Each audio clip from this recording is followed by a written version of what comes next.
Dr. Gorovoy, we're very happy that you could take time away from your busy schedule to speak to us today about DSO, Descemet Stripping Only, a subject which on Fuchs Friends people are very, very interested in. There comes a time when a patient with Fuchs Dystrophy faces the prospect of surgery, and they prepare for either DMEC, the current gold standard, or DSO, an older method. Both these surgeries require the transplant of a donor graft. Yet for many years, you have been presenting another option to people who may qualify that does not require a donor graft, Descemet Stripping Only, DSO. Can you tell us, Dr. Gorovoy, how does that help a patient with Fuchs dystrophy? Well, you're correct, Paulette. So avoiding donor tissue has many advantages. One of the most serious side effects of surgery would be a donor infection. And that may be very rare, but it can have severe permanent consequences. So if you eliminate a donor, you eliminate that risk. The second risk is that patients have to take steroid drops for many years to prevent rejection. And even though it's low in DMEC, not quite as low in DSO, it's certainly, there's a fair percentage of patients, up to like 25%, will have side effects from the long-term steroids. And typically that would be high glaucoma pressures that may or may not treatment. Plus, having chronic steroids predisposes them to other issues like infections or subconjunctival hemorrhages, which are minor. But the most important thing that's interesting is that when it's your own cells, the question is, how long will those cells last? Because all patients need to be made aware that a transplant has a finite lifespan. For reasons we quite don't really understand, because they're not your cells DNA-wise, there's just a gradual diminution of the number of cells. And that's inevitable in all kinds of transplants, even the old-fashioned PKPs, full-thickness transplants. So the real question is, if these are your cells, will they last a much longer time because they're programmed to last for your life? On the downside, the question is, well, you haven't changed the DNA issues with why someone got Fuchs in the first place. So these cells that we're using to clear the cornea are also kind of bad potential cells, and will they develop, Fuchs down the road, and we'll have to restart this process again. So I'm glad to tell you that, and I'll be reporting at the Fuchs Symposium in Montreal next month that we now have 8.5-year follow-up. And there are people, I didn't invent DSO, but I was an early adapter and have large numbers. So there's probably up to a 10-year history, and it looks like it's doing well. So obviously there are going to be some failures with everything we do, and I could show you a cell count of a perfect example where the cell count of the patient that when I had a DMEC declines over time, which is what we expect and is natural. And the DSO cell count is staying stable or maybe even increasing. So there's a point where these patients could do better long term. And the other good news is about DSO, even if they don't succeed, they could always be rescued with a DMEC and go back to where they would have been originally if they had a DMEC, right? Yes, and I can attest to the success of a DMEC, having had 2 of them. Yes, I would say that overall, the DMEC gives you the best quality vision. Even when I look at a DMEC patient, even months later or years later, if I don't look closely, I won't even see it. It is that pristine anatomical, and it's just amazing. Yeah. The DSO is something where we're just clearing this central 4 millimeters. So patients who are successful are very happy, but it's not the same large area of pristine clarity. I see. So it's not, I would say if you compare the vision from one to the other, I think this DMEC would be equal, or DMEC has a slight advantage. But if you could avoid some of those pitfalls, then and the patients are happy. At the end of the day, Fuchs patients the question is, when should they have surgery? Yes. And it's no different than cataract patients. When they have symptoms that we think are attributable to the disease, obviously it's my job as a surgeon to make sure they don't have something else that they're blaming on their Fuchs, whether it's a macular problem or whatever. But once they need surgery, then the decision becomes which is a better procedure. And not all patients we think are the best patients for DSO. So I don't do a DSO on every patient that needs surgery. We try to be selective. And I think that's the next frontier, is to figure out how to expand that pool. Because when I see patients and they've heard about DSO, that's really what they want. And if I say, I don't know that you're the best candidate based on the way, I see your disease, they're disappointed. But I don't want them to, I'm trying to give them the best success rate, not something that's simpler, so to speak. Yeah. So there's a question of timing. A person who's been diagnosed and with Fuchs dystrophy and told that surgery will probably be necessary. And we've been asked on Fuchs Friends, when should you have the surgery? Should you have it immediately when you're diagnosed, or is there an optimal time later to wait? Is that a tricky? Yeah, no, that's an excellent question. So, of all the Fuchs I see, it's only maybe 20% to come to surgery. So you can live with Fuchs disease, because there's all different spectrum from mild to severe. Right. And at the end of the day, it's strictly, like I mentioned, it's strictly on the symptoms of the patient. So it would be a mistake to say, I have Fuchs. Right now it's milder, so the DSO, I have a better result because in general, it's milder, so they would do better. And I'll have the surgery now to avoid a transplant. That would be a mistake if they have no symptoms. So it's strictly symptomatic, because no surgery is 100%. And if you're having no symptoms, then that's 100% success. Why mess with the problem? Right. The other, I think, misnomer is, well, I need surgery, or I'm thinking of surgery, and if I delay it another year or two, I will not be a candidate for DSO anymore, and I'd have to get a transplant. I think that's also misinformation.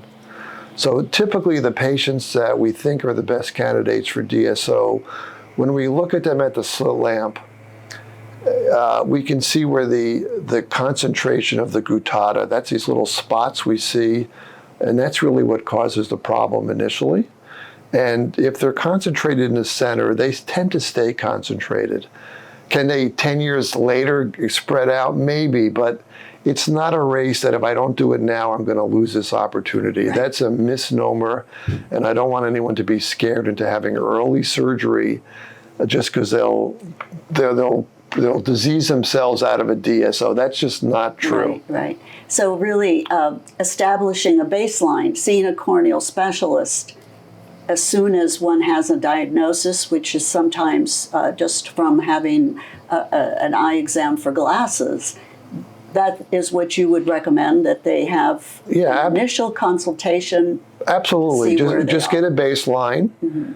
And we can often predict on the exam if there's someone that's going to have issues, sooner or later.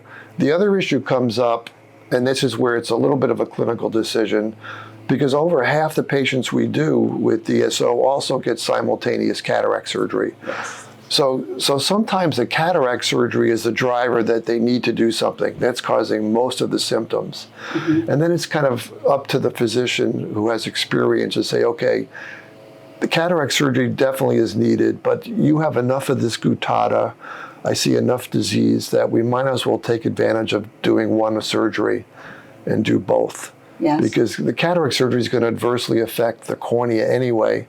So sometimes that's a pivotal point into saying, okay, we're going to do DSO. Mm-hmm. But worst come to worst, you could say, well, let's see how it happens and then do it later. You could always, but that would be dividing it up to another operation. So you could have, you could undergo DSO without cataract surgery as well. Is that correct? Yes, So probably about a third of my patients are, that's the way, where they've either had previous cataract surgery or they're young enough and they have no cataracts. I'm a little hesitant to take someone, so it's a clinical, not a dilemma, but it's very common. So the typical patient that's getting surgery for Fuchs is also the cataract age patient. And so we have to make a choice, even if they're getting a transplant or a DSO, do we just do the cornea procedure and then deal with the cataract down the road? And it really depends on a couple factors, their age, what their refraction is, because, you know, patients who are wearing thick glasses, they would like to get rid of that. So it's all these decisions that we make at that time. Again, that's the experience of the doctor and having a frank discussion with the patient. The other thing is, in deciding if a patient should have a DSO or a DMEC. So in general, the DSO takes potentially longer to clear. Yes. I give it up to 8 weeks. There's other doctors who said, oh, we'll wait 3, 4, 5 months and give it a real chance to work. To me, if it's not working in 8 weeks, pretty much, I think it's a failure. Yes. And but that's still a long time. That's 2 months. And so we have to talk to patients and say, you know, what are you doing? Are you, will impede your life, your job, if you're blurry in one eye. And so it depends what the other eye is. So a lot of patients, because almost everyone who has Fuchs, it's bilateral, 99%. And so sometimes I'll say, you're pretty severe. Let's do DMEC in the first eye, and you're going to get a great result.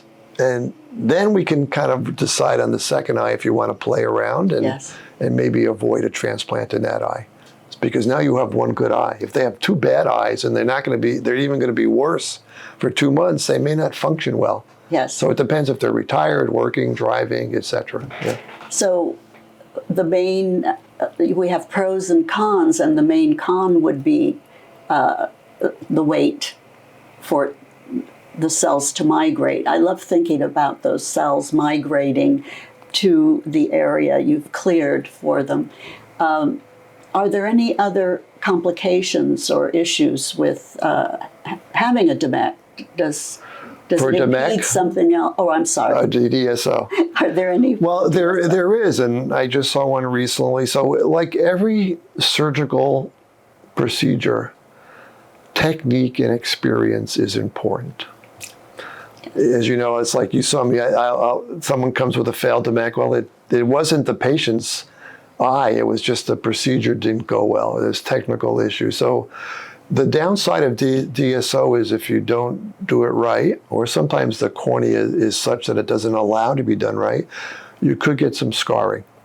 And we want to avoid that. So I occasionally will see someone with scarring. And that's why I devise my technique and instruments to kind of try to make that almost a non-event, but it's never a zero event. Yes. But I just saw a patient recently that had a DSO. I'm sure someone that's just starting into it, now they have scarring. And the scarring is on what part of the cornea? It's going to be the deep stroma, that's exposed, yeah. And so they're going to need a DMEC to rescue the procedure, but it's hard. I don't know how much of the scarring will be diminished. We'll have to see. So there is an issue that your first shot is your best shot, and if you get a failure and there's no scarring, it's 100% correctable with a DMEC. If you get scarring, some of that scarring could be permanent. So. And you've devised some of your own instruments. So I use strictly my own. Now I started doing DMEC over 8 years ago. I didn't have these instruments, and I quickly learned that it would be safer doing some other techniques. Yes. And so then I devised instruments that's going to, facilitate what I want to do. And it was really different. It's a tearing technique than it was a stripping technique, the way we did DMEC with, making a perimeter of a mark, a scoring mark. So I devised my own instruments, and I know those instruments are now, I think, commonly used for physicians who are doing it. Yeah. Wonderful. Yeah. Right. I love how you coined DSO. It's also known as DWEK, D-W-E-K.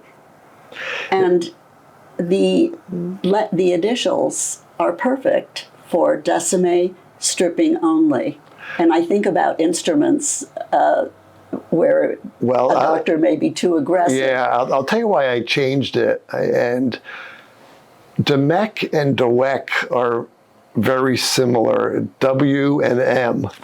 And I use, I'm still doing handwritten charts.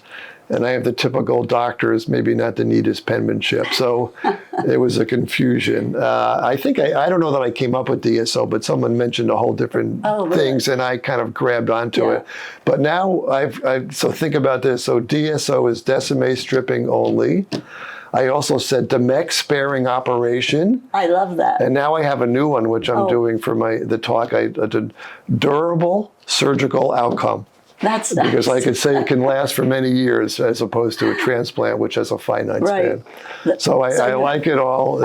I'm all good with that. So, I had to come up, when I came up with the sake, it also, we had at that point it was the sec.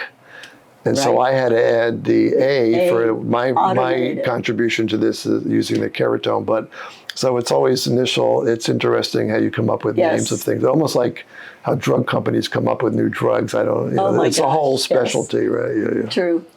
True. So I've been asked, or not personally, but Fuchs Friends, members on Fuchs Friends have asked, if you've had a DMEC or a DSEC, can you have a DSO down the road if the DMEC or DSEC fail? No, the answer is no. Once you've had a transplant, that's a large area of the loss of the cells, and you're not a candidate for DSO. Are any special medications used while the patient is recovering? Yes. So this is done by the work of Dr. Kinoshita in Japan, and there's a class of drugs called ROCK inhibitors. And through his work, we kind of said that there's something to this where it helps the cells migrate. Does it help the cells divide? That's questionable. So it's these ROCK inhibitors. So the popular one is one made by Kawa Pharmaceuticals in Japan. It's an approved glaucoma medication in Japan. Kawa is actually doing studies in this country, and I'm one of their investigators. To see the efficacy of it. So as opposed to hearsay, they're doing a study. And I know that's the conclusion should be out within another year or two, I think.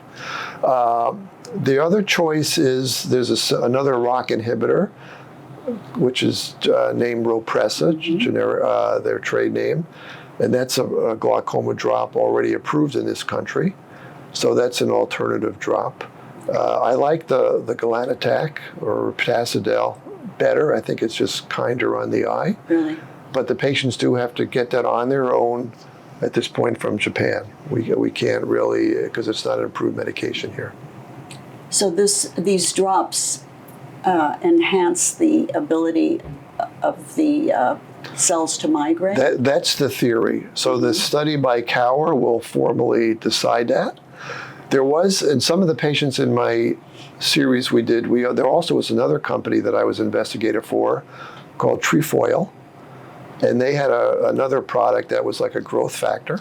And I can tell you, I think that worked pretty well, but that company now is kind of venturing into other areas for their drugs, so I think they kind of stopped this, but that is another potential. There are growth factors that are out there that can help this. And then we're also into these antioxidants, because Fuchs is genetically driven, but the genes are kind of probably attacking the mitochondria to function properly. So we notice antioxidants are potentially help mitochondria function. So there is some products out there that have potential. Some of the companies, I just contacted one, said, well, we thought about it, but we're just not ready to do that. But there are these super antioxidant medications that I think can be the next forefront.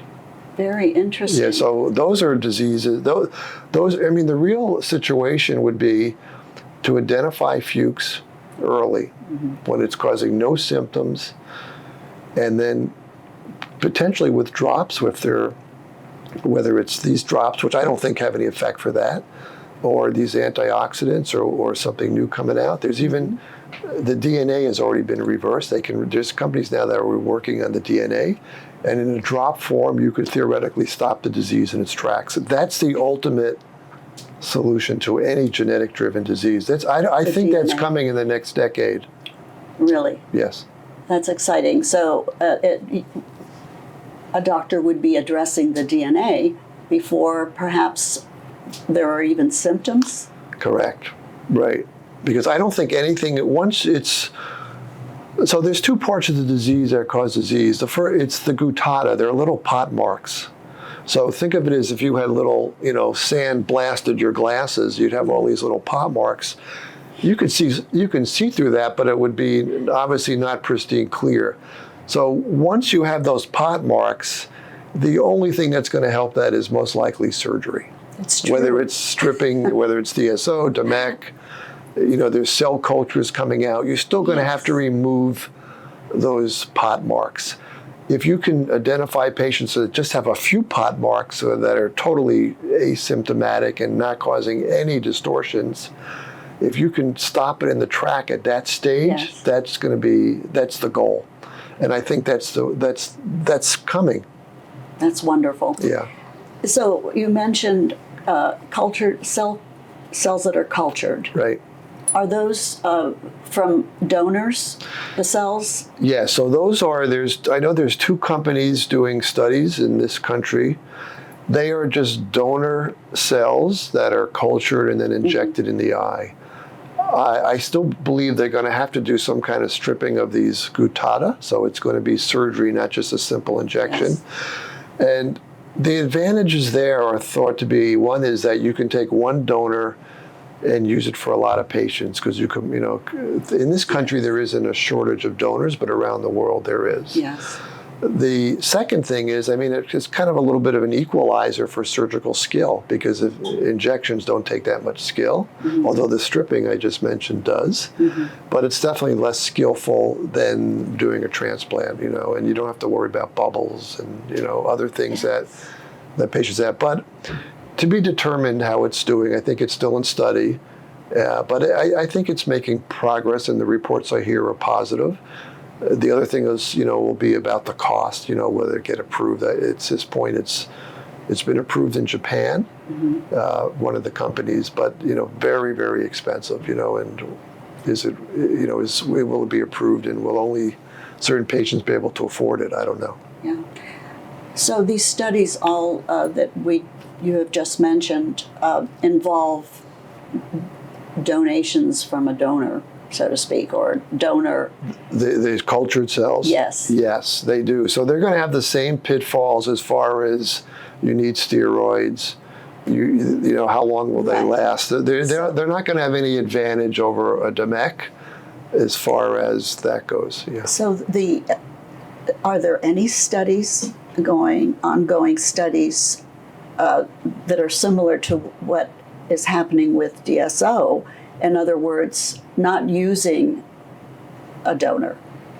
Or is DSO, does it remain unique in that it's the only procedure? Yeah, it's unique. There is a company from Israel called EndoArt, which has an artificial DMEC type of tissue. It's literally a polymer.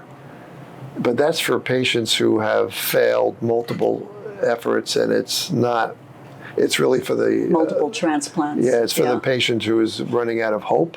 No, so at this point, DSO is the only procedure that avoids, donor tissue. Unless we can affect the DNA or the antioxidant properties of the mitochondria. So it is very unique. Yes.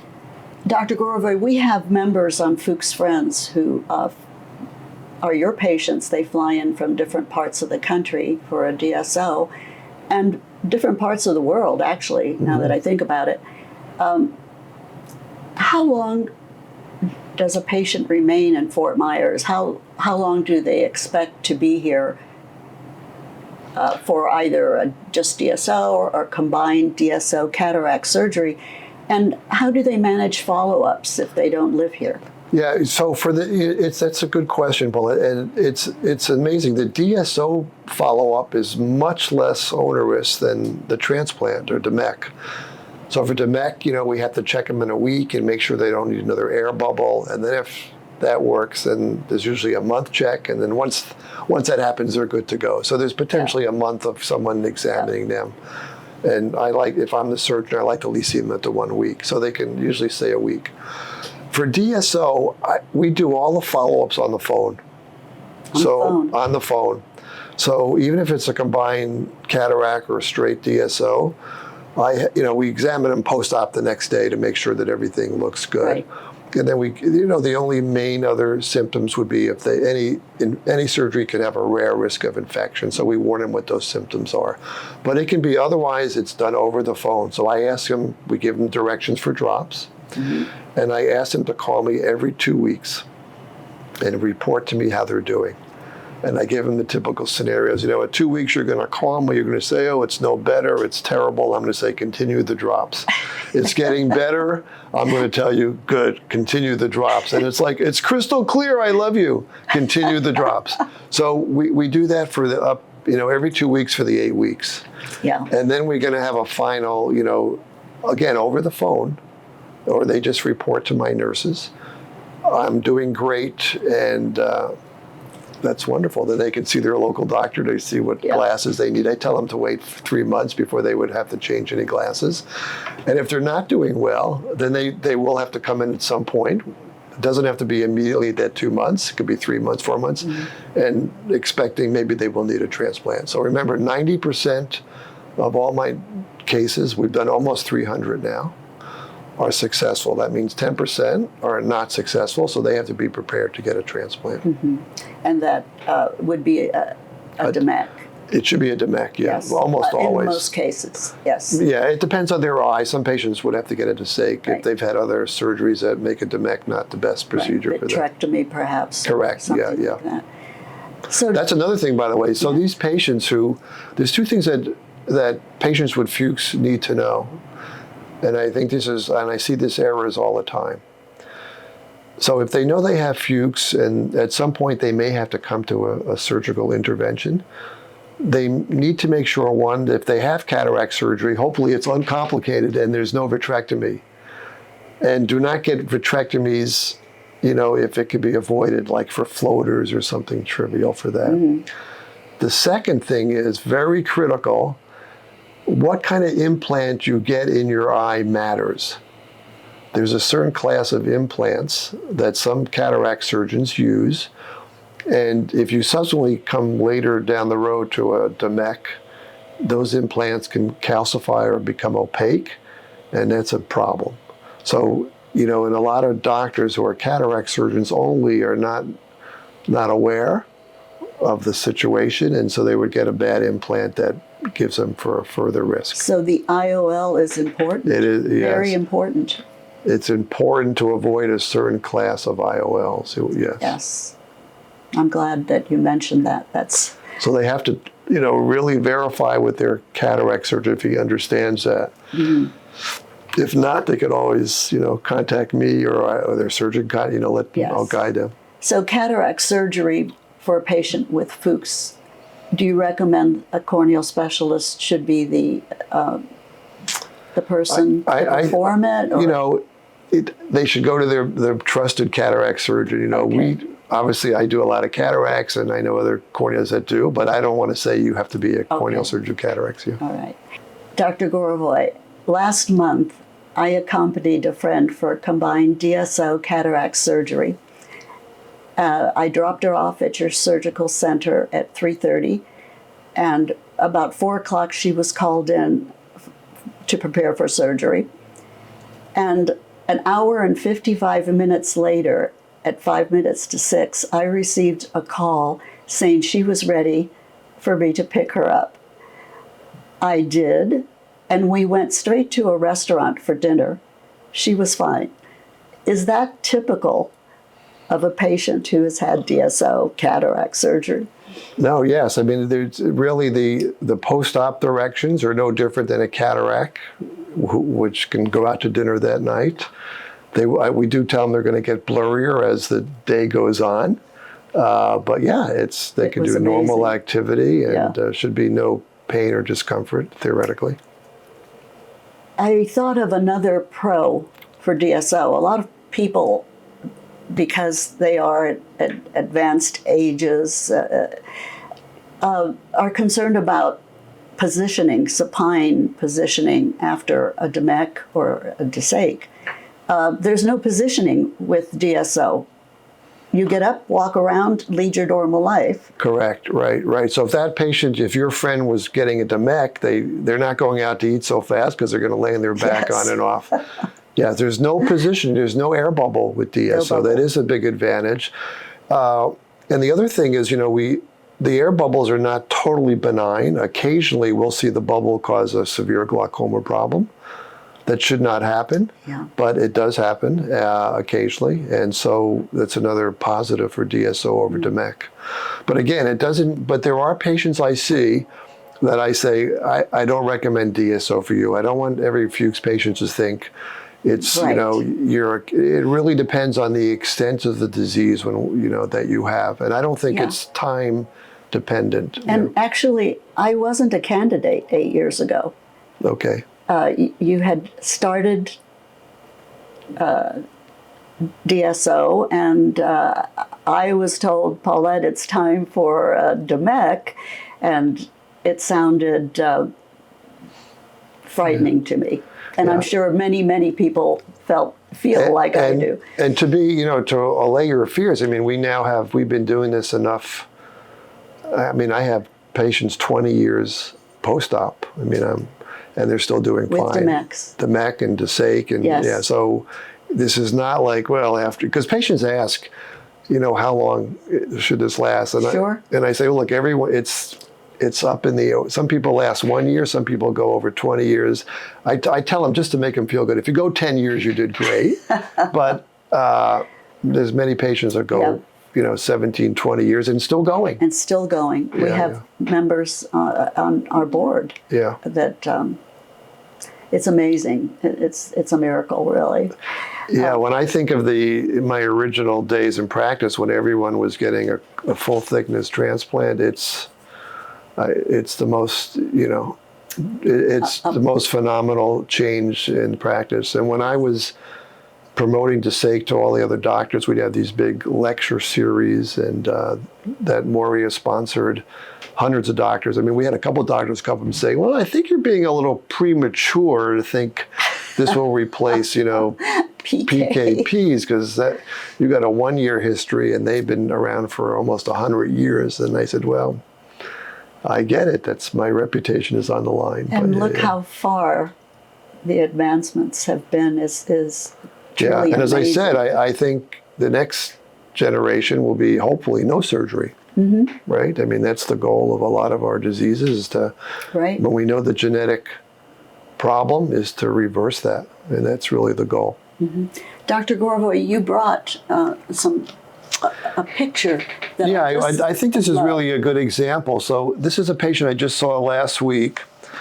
And every year I take cell counts, more for me to know how the cornea is doing, and for patients it's almost like keeping track of their blood pressure or cholesterol. They get a way of measuring things. But so this is a patient. I don't know where should I show this, but this is someone who 2018. So it's 7 years ago. They had in one eye a DMEC, and the second eye a DSO, and you can see that the cells are actually almost equal in both eyes. And I can tell you the DMEC cells are gradually decreasing, and these cells are probably staying the same or slightly increasing. So probably in another 2 years, the cell counts will be better for the DSO than the DMEC. But patients we also have to, allay their fears, because the cell counts go down, and patients think, oh, they're falling apart. But you could have a very low cell count that stays that way for many, many years. For 5, 10, 20, who knows? Interesting. But it shows you here that your own cells, you can see how pristine these cells are compared to the transplant cells. And these are the patient's cells. Dr. Gorovoy, important question. Is there an age limit for having a DSO? No, absolutely not. Good. Absolutely not. It's really the anatomy, at this point. The other thing is that this thing about taking peripheral cell counts. I'll just kind of go into that. Mm-hmm. So initially, the theory is that we remove the cells in the center. That means the cells in the periphery are migrating to fill that spot. Mm-hmm. And we need to take cell counts in the periphery to make sure they're good enough that they can migrate. So we did that initially, but it's very challenging to get cell counts in the periphery. And if we use that criteria, we probably wouldn't be doing a lot of DSOs. So so I no longer do that. To me, it's strictly the exam at the slit lamp with my own eyes, looking at their disease location. Yeah. And you have to do that in a dilated pupil. And that's all we do. And when you think about it, to me, the way I explain it, it makes sense. So cells that are in the cornea, when they move, they gradually just march across from their spot. There's no jumping over cells, right? I mean, they don't jump. So the cell count in the periphery is almost irrelevant. It's what is the cells adjacent to that stripped area. So literally that couple rows of cells. That's amazing. And that's so that's for me, that clinically is the case.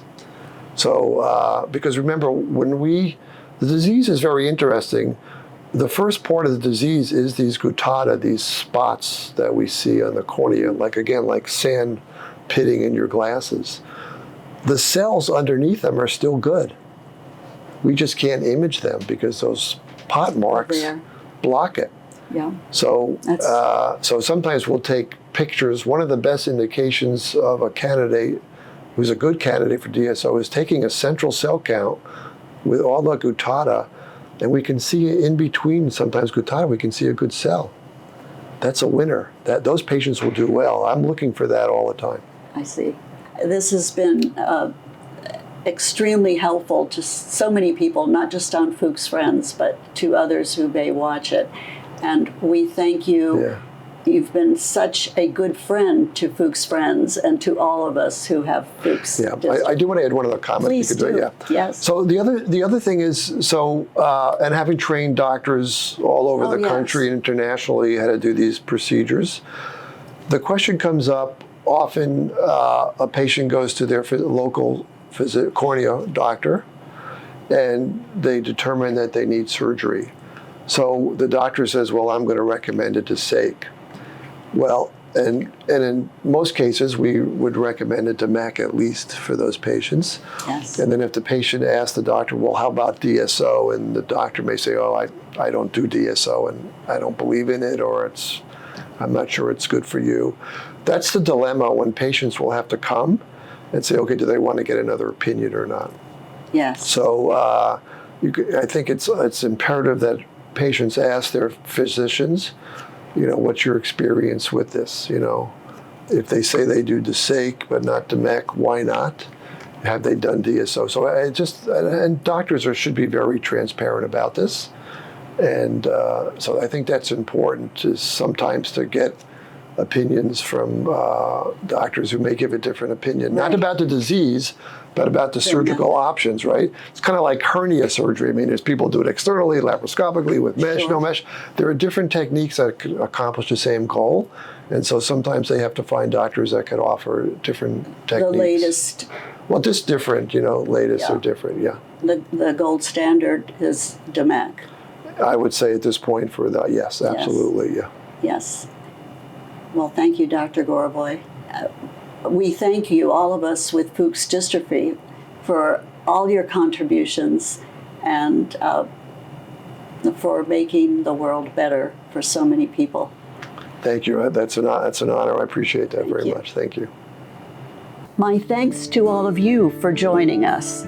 For more information and to join Fuchs Friends, please visit us at thecornealdystrophyfoundation.org.